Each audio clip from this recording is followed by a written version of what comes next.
किस पाप के कारण और किसने दिया था? स्त्रियों को मासिक पीड़ा का श्राप मित्रों मासिक धर्म के दौरान कौन से कार्य नहीं करने चाहिए?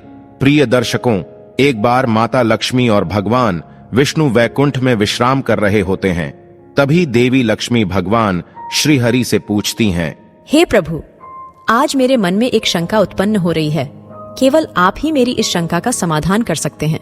भगवान श्री हरि कहते हैं, हे प्रिय, तुम्हारे मन में जो भी शंका हो निसंकोच होकर पूछो, मैं तुम्हारी सभी शंकाओं का समाधान अवश्य ही करूंगा। मित्रों, देवी लक्ष्मी कहती है, हे स्वामी, मेरा पहला प्रश्न है, किस श्राप के कारण स्त्रियों को मासिक धर्म की पीड़ा सहन करनी पड़ती है? मेरा दूसरा प्रश्न यह है कि प्रभु एक मासिक धर्म वाली प्रत्येक स्त्री को कौन से कार्य नहीं करने चाहिए? और तीसरा प्रश्न है, उस स्त्री को वह कौन से कर्म है जो भूल से भी करने से महापाप लगता है? तब भगवान श्री हरि कहते हैं, हे देवी लक्ष्मी, आज आपने समस्त मानव जाति के कल्याण के लिए बहुत ही उत्तम प्रश्न किए हैं। आपके इन सभी प्रश्नों के उत्तर इस एक प्राचीन कथा से और सतयुग की घटित घटना से प्राप्त हो जाएंगे। हे देवी, इस महान कथा को सुनने मात्र से ही समस्त पापों का नाश होता है तथा जो भी पति पत्नी इस कथा को ध्यान पूर्वक सुनते हैं उन्हें अक्षय लोक की प्राप्ति होती है। इसीलिए हे देवी, आप भी इस कथा को ध्यान पूर्वक सुनिए। मित्रों, देवी लक्ष्मी कहती हैं, हे प्रभु, मैं इस कथा को अवश्य सुनना चाहती हूँ। कृपा करें और आप इस कथा को मुझसे कहिए, मैं इसे ध्यान पूर्वक पूरा अवश्य सुनूंगी। भगवान श्री हरि कहते हैं, हे प्रिय, सतयुग काल की बात है। अंग देश में एक अत्यंत शोभायमान नगरी थी। उस नगरी में एक ब्राह्मण परिवार रहता था। उस ब्राह्मण का नाम वामन था और उसकी पत्नी का नाम सुकन्या था। वामन को समस्त शास्त्रों, ग्रंथों और वेदों का ज्ञान था तथा वह अति बुद्धिमान, गुणवान और सभी प्रकार के धार्मिक कार्यों को पूरी निष्ठा के साथ करता था। उस नगर के लोग उन्हें बड़ा सम्मान देते थे। वह हर दिन यज्ञ, दान, धर्म तथा ईश्वर की उपासना किया करता था। वह पशु, पुत्र, बंधु बांधव तथा धन संपत्ति से संपन्न था। वामन की पत्नी भी अत्यंत सुंदर, चरित्रवान, गुणवान तथा पतिव्रता, धर्म का पालन करने वाली स्त्री थी। फिर एक दिन वामन ने अपने घर पर गुरुवार के दिन नारायण की पूजा रखी और सभी ब्राह्मणों को स्वयं जाकर निमंत्रण दिया। साथ ही नगर में निवास करने वाले समस्त मनुष्यों को उसने पूजा के लिए तथा भोजन के लिए बुलाया। फिर पूजा के दिन समस्त नगरवासी उसके घर पर पधारे। वामन ने सभी ब्राह्मणों और अन्य लोगों का विधिपूर्वक पूजन किया और उनका आदर सत्कार किया और फिर उसने सभी लोगों को घर के अंदर बिठाकर स्वादिष्ट भोजन कराया। ब्राह्मणों को भोजन कराने के बाद उसने भगवान का स्मरण करते हुए सभी को वस्त्र, धान्य और धन आदि का दान करके विदा किया। सभी ब्राह्मण वामन को आशीर्वाद देकर वहां से वे चले गए। उसके बाद उसने अपने परिवार, बंधु बांधव तथा अनेक दीन और भूखे लोगों को भोजन कराया। इस प्रकार से सभी को भोजन कराकर और पूजा संपन्न करके जब वह ब्राह्मण अपने घर के द्वार के सामने खड़ा रहा, तब उसने देखा कि उसके घर के सामने एक कुत्ता और गाय बात कर रहे थे। उस ब्राह्मण ने उस कुत्ते और गाय की पूरी बात सुनी तो उसे बड़ा ही आश्चर्य हुआ। मित्रों, भगवान श्री हरि कहते हैं, हे प्रिय, वह कुत्ता और गाय उसके ही पिता माता थे, जिन्होंने पिछले जन्म में कई प्रकार के पाप किए थे, इसलिए उन्हें इस जन्म में कुत्ता और गाय बनना पड़ा था। तब वामन मन ही मन सोचने लगा, यह दोनों तो साक्षात मेरे माता पिता ही हैं जो मेरे घर पर पशु बनकर आए हैं। किस कारण से इन दोनों को ऐसा विचित्र प्राणियों का शरीर प्राप्त हुआ? अब इनके उद्धार के लिए मैं क्या करूं? मित्रों, भगवान श्री हरि कहते हैं, हे प्रिय, इस प्रकार विचार करते हुए वामन गहरी चिंता में खो गया। उसने खाना पीना छोड़ दिया और रात को भी उसे नींद नहीं आ रही थी, किंतु उसने अपने धर्म का पालन करते हुए हर दिन ईश्वर का स्मरण किया। फिर एक दिन की बात है, जब अति ज्यादा विचार शक्ति करने से उसे उस रात को अचानक ही गहरी नींद आ गई और उसके स्वप्न में साक्षात मृत्यु के देवता यमराज आ गए। तब वामनन ने धर्मराज को देखते हुए कहा, हे मृत्यु के देवता यमराज, क्या यह मेरा अंत समय है? मित्रों, भगवान श्री हरि कहते हैं, हे प्रिय, यमराज मेरी ही आज्ञा से वामन के स्वप्न में गए थे। तभी मुस्कुराते हुए यमराज बोले, नहीं वत्स, तुम्हारी पीड़ा से स्वयं ईश्वर भी दुखी हो गए हैं। उन्होंने ने ही मुझे तुम्हारी चिंता को दूर करने हेतु भेजा है। तब वामन कहता है, प्रभु की लीला अपरंपार है, मैं धन्य हो गया। हे मृत्यु के देवता, फिर आप भी जानते होंगे कि मैं किस चिंता के कारण परेशान हूं। कृपया आप ही मुझे इस दुख से बाहर निकाल सकते हैं। मैं अत्यंत दुखी और दुर्बल हो गया हूं। तब यमराज कहते हैं, हे ब्राह्मण, दुख ना करो। तुम्हारी जो भी शंका हो निसंकोच होकर कहो, मैं अवश्य ही तुम्हारी शंका का समाधान करूंगा। फिर वामन कहता है, हे धर्मराज, 4 दिन पहले मैंने अपने घर पर भगवान विष्णु का पूजन किया तथा अनेक ब्राह्मणों को और भूखे लोगों को भोजन कराया। विधि पूर्वक भगवान का पूजन भी किया। फिर मेरे द्वार पर एक कुत्ता और एक गाय आए थे। दोनों मेरे घर के सामने खड़े होकर बात कर रहे थे। सबसे पहले गाय उस कुत्ते से इस प्रकार से कहने लगी, हे स्वामी, आज जो घटना घटी उसे तो सुनिए। हमारे पुत्र के घर में ब्राह्मणों के भोजन के लिए जब एक ग्वाला दूध लेकर आ रहा था, तभी आकाश में एक चील अपने मुंह में सांप को लेकर जा रही थी। उस मरे हुए सांप का जहर ग्वाले के दूध में गिर गया था। जब हमारी पुत्र वधू उस दूध को ले रही थी तो मैंने जोर के धक्के से बहू और उस विषैले जहर समान दूध को भी जमीन पर गिरा दिया था। मेरे धड़क देने के कारण बहू ने गुस्से में आकर मुझे खूब पीटा, जिससे मेरी कमर टूट गई है। मुझे बहुत पीड़ा हो रही है। इसी कारण से मैं लड़खड़ाते हुए चल रही हूं। मुझे यह पीड़ा सहन नहीं हो रही है। गाय की बात सुनकर वह कुत्ता बहुत दुखी हुआ और वह खुद की कहानी सुनाने लगा। हे प्रिय, अब मैं तुम्हें मेरे दुख का कारण सुनाता हूं।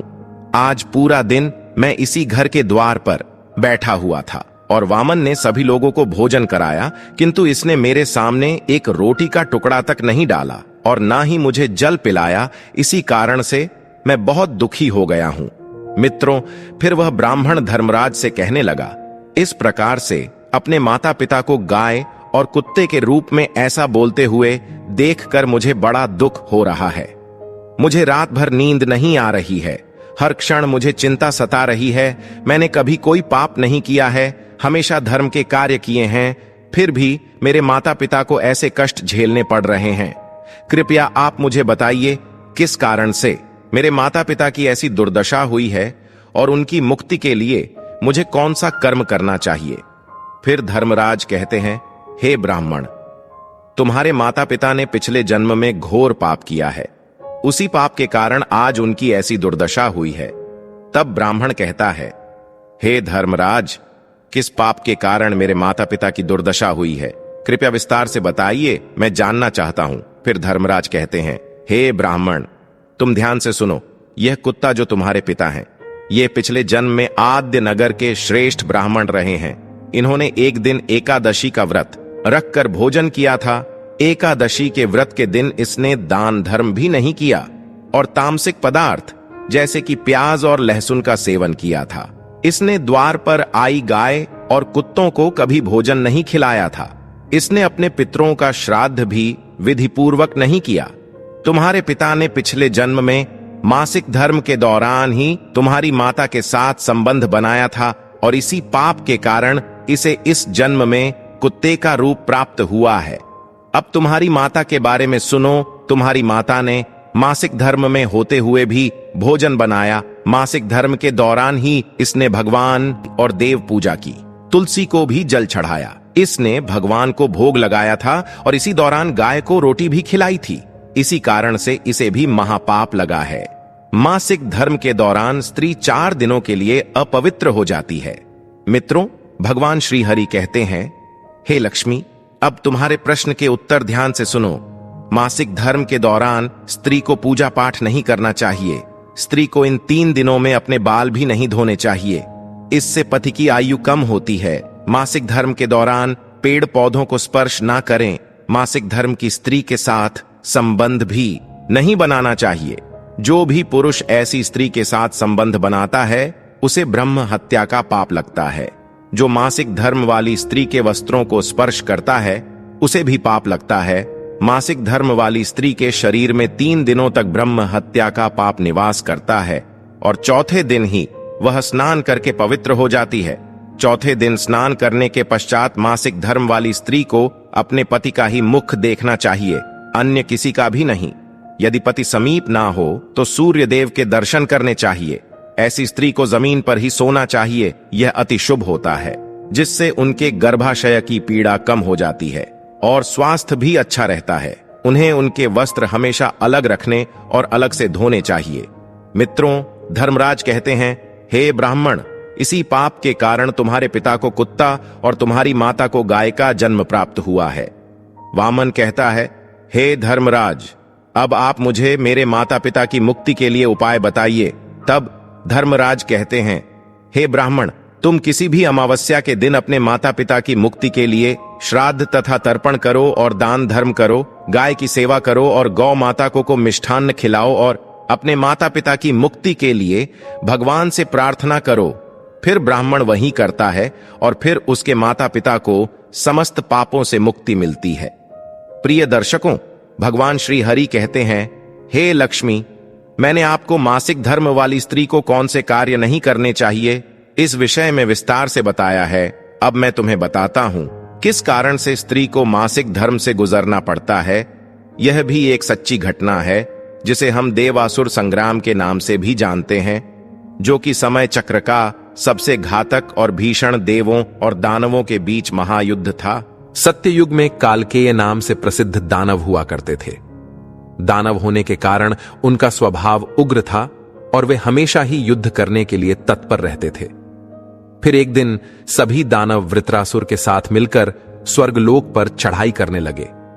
उन असुरों के पास भयंकर शक्तिशाली अस्त्र थे जिसका देवता सामना न कर सके और भागकर ब्रह्मदेव के पास चले गए।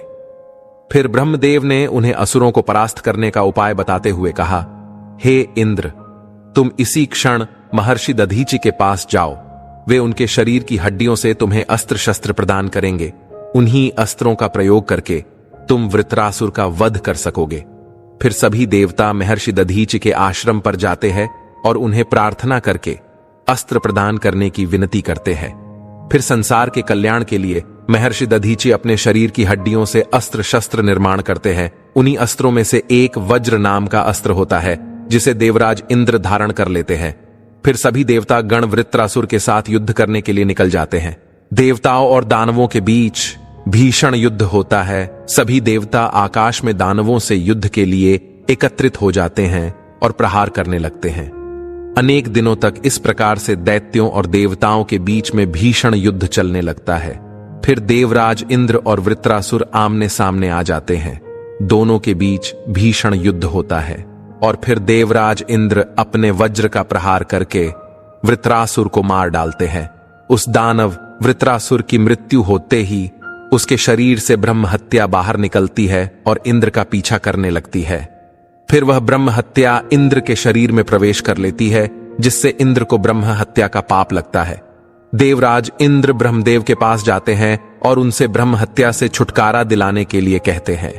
फिर ब्रह्मदेव उस ब्रह्म हत्या को इंद्र के शरीर से निकलने की आज्ञा देते हैं और वह ब्रह्म हत्या इंद्र के शरीर से बाहर निकलकर ब्रह्मदेव से कहने लगती है, हे परम पिता, अभी तक मैं वृत्रासुर के शरीर में निवास कर रही थी, क्योंकि उसने अनेक ब्रह्म हत्याएं की थी। जब इंद्र ने उसकी हत्या की तो मैं इंद्र के शरीर में वास करने लगी। अब आप ही मुझे कोई उचित स्थान दीजिए जहां पर मैं रह सकूं। फिर ब्रह्मदेव कहते हैं, हे ब्रह्म हत्या, मैं तुम्हें उचित स्थान देता हूं। फिर ब्रह्मदेव ने ब्रह्म हत्या के 4 भाग किए और कहा, हे ब्रह्म हत्या, तुम्हारा 1/4 भाग अग्नि के भीतर रहेगा। जो भी मनुष्य अग्नि को आहुति नहीं देगा, तुम उसके शरीर में प्रवेश कर लेना। तुम्हारा दूसरा 1/4 भाग जल के भीतर रहेगा। जो भी जल में थूकेगा अथवा मल मूत्र का त्याग करेगा, तुम उसके शरीर में प्रवेश करोगी। फिर तीसरा 1/4 भाग पेड़ पौधों और वृक्षों के भीतर रहेगा। जो भी मनुष्य अकारण ही वृक्षों को काटेगा, उसे भी ब्रह्म हत्या का पाप लगेगा। फिर ब्रह्मदेव ने अप्सराओं को बुलाया और कहा, हे अप्सराओं, इस ब्रह्म हत्या का 1/4 भाग तुम ग्रहण करो। अप्सराएं कहने लगी, हे प्रभु, आपकी आज्ञा से हम इसे ग्रहण करने के लिए तैयार है, किंतु हमें भी इससे मुक्ति का कोई उपाय बताइए। फिर ब्रह्मदेव कहने लगे, हे अप्सराओं, जो भी पुरुष रजस वाला स्त्री के साथ संबंध करेगा, उसके अंदर यह ब्रह्म हत्या प्रवेश कर जाएगी। इस प्रकार से ब्रह्म हत्या के 4 भाग हुए, एक अग्नि में, दूसरा जल में, तीसरा वृक्षों में और चौथा स्त्रियों के अंदर प्रवेश कर गया। उसी ब्रह्म हत्या के भाग्य के कारण स्त्रियों को मासिक धर्म आता है। जो भी पुरुष मासिक धर्म के दौरान स्त्रियों को स्पर्श करता है अथवा उनके साथ संबंध बनाता है, उसे ब्रह्म हत्या का पाप लगता है। भगवान विष्णु कहते हैं, हे देवी, इस प्रकार से मैंने आपको स्त्री के रजस्वला होने के पीछे की कथा और रजस्वला स्त्री को कौन से कार्य नहीं करने चाहिए आदि के विषय में बता दिया है। मां लक्ष्मी कहती है, हे प्रभु, आज आपने मुझे बहुत ही महत्वपूर्ण ज्ञान दिया है और मैं भी आपको वचन देती हूँ, जो भी स्त्री मासिक धर्म के दौरान पूजा पाठ करेगी, तुलसी को जल देगी या पति के साथ संबंध रखेगी, उसके घर में मैं कभी भी प्रवेश नहीं करूंगी, किंतु मेरी बहन अलक्ष्मी उस घर को गरीबी ओर ले जाएगी। तो दोस्तों, इस प्रकार से मासिक धर्म के दौरान स्त्रियों को यह कार्य नहीं करने चाहिए।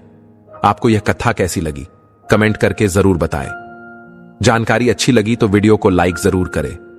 कमेंट में जय श्री हरि विष्णु अवश्य लिखें। साथ ही चैनल को सब्सक्राइब करें। आप सभी का धन्यवाद।